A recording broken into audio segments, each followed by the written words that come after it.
السلام علیکم ورحمۃ اللہ وبرکاتہ۔ میں ہوں مختار امن نوری، آپ دیکھ رہے ہیں ہمارا یوٹیوب چینل۔ دجال یا مسیح دجال مسلمانوں کے نزدیک اس شخص کا لقب ہے جو قیامت کی بڑی علامتوں میں سے ایک ہے اور قرب قیامت یعنی آخری زمانے میں ظاہر ہوگا۔ دنیا میں موجود 3 بڑے آسمانی مذاہب ہیں، ان میں سے پہلا اسلام، دوسرا یہودیت، تیسرا مسیحیت کے ماننے والے جو دنیا کی غالب اکثریت بھی ہیں اور ایک ہستی کا انتظار کر رہے ہیں جو آخری زمانے میں ظاہر ہوگی اور انسانیت کے لیے نجات دہندہ اور مسیحا ثابت ہوگی۔ ہر آسمانی دین میں اس مسیح موعود کا وعدہ کیا گیا ہے اور دجال کا خروج حتمی ہے۔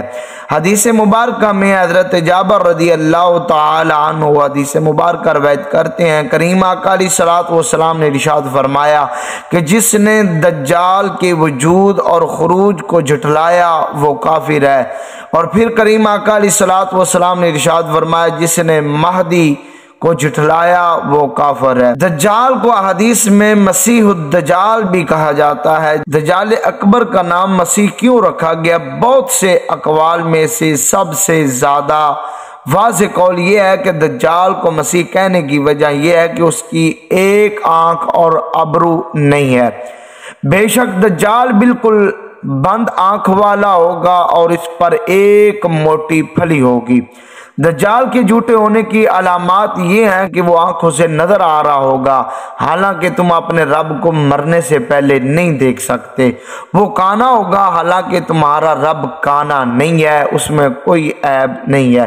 اس کی دونوں آنکھوں کے درمیان کافر لکھا ہوگا جو ہر مومن پڑھ سکے گا کہ رسول کریم صلی اللہ علیہ وآلہ وسلم نے خواب میں دجال کو دیکھا اس وقت جب کریم آقا علیہ الصلوۃ والسلام خانہ کعبہ کا طواف فرما رہے تھے۔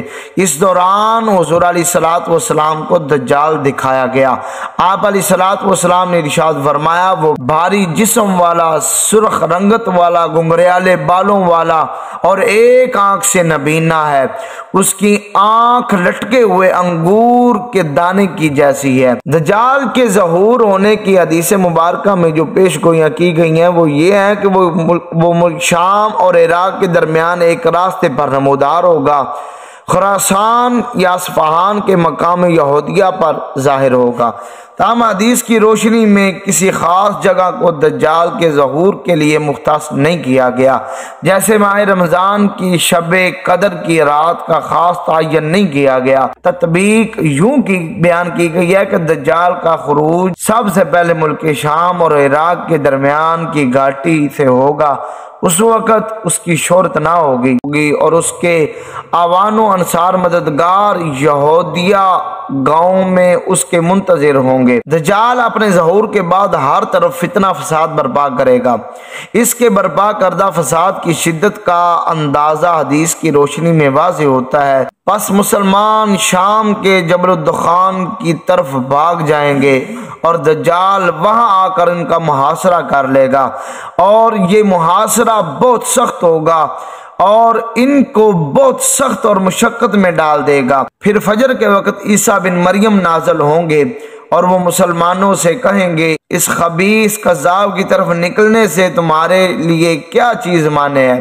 مسلمان کہیں گے یہ شخص جن ہے، لہذا اس کا مقابلہ مشکل ہے۔ دجال کی شوبدہ بازی کو دیکھ کر شاید بعض مسلمانوں کو اس کے جن ہونے کا گمان ہو، یا ممکن ہے کہ مسلمان یہ بات بطور تشبیہ کے کہیں کہ اس کی حرکتیں اور اظہار و ثانیہ جنات کی طرح انہیں لگے۔ دجال اپنے آپ کو سب سے پہلے نبی کہے گا، پھر خدائی کا دعویٰ کرے گا، پھر اپنے پیدا کردہ زبردست شکوک و شبہات میں انسانیت کو پھانستا چلا جائے گا، پھر اپنے آپ کو دجال نہیں بلکہ خدا کہے گا۔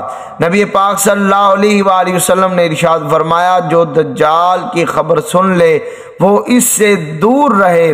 اللہ کی قسم آدمی اپنے آپ کو مومن سمجھ کر اس کے پاس آئے گا اور پھر اس کے پیدا کردہ شبہات میں اس کی پیروی کرے گا۔ دجال اکیلا نہیں ہوگا بلکہ اس کے ساتھ اس کے ساتھی بھی ہوں گے، یعنی یہ ایک عالم عالمگیر فتنہ ہوگا۔ نبی پاک صلی اللہ علیہ وآلہ وسلم کا ارشاد ہے کہ دجال کے پیروکاروں کی اکثریت یہودی اور عورتیں ہوں گی۔ دجال کے ساتھ اصفہان کے 70,000 یہودی ہوں گے جو ایرانی چادریں اوڑے ہوئے ہوں گے۔ یہود کے نزدیک اس مسیح کو آل داؤد میں سے مانا جاتا ہے۔ حقیقتاً یہودی جس مسیح کا انتظار کر رہے ہیں وہ یہی دجال ہوگا، اور وہ روز اس مقام یہودیت پر جا کے پکارتے ہیں دجال کو، آ جا، وہاں پہ دعائیں مانگتے ہیں۔ امید کرتے ہیں کہ آپ کو یہ ہماری معلومات اچھی لگی ہوگی۔ اگر اچھی لگی ہے تو پھر اپنے دوستوں کے ساتھ بھی شیئر کیجئے گا، اور انشاءاللہ نیکسٹ ویڈیو میں بھی ہم دجال کی طاقت وہ کہاں پر موجود ہے اس حوالے سے ویڈیو بنائیں گے۔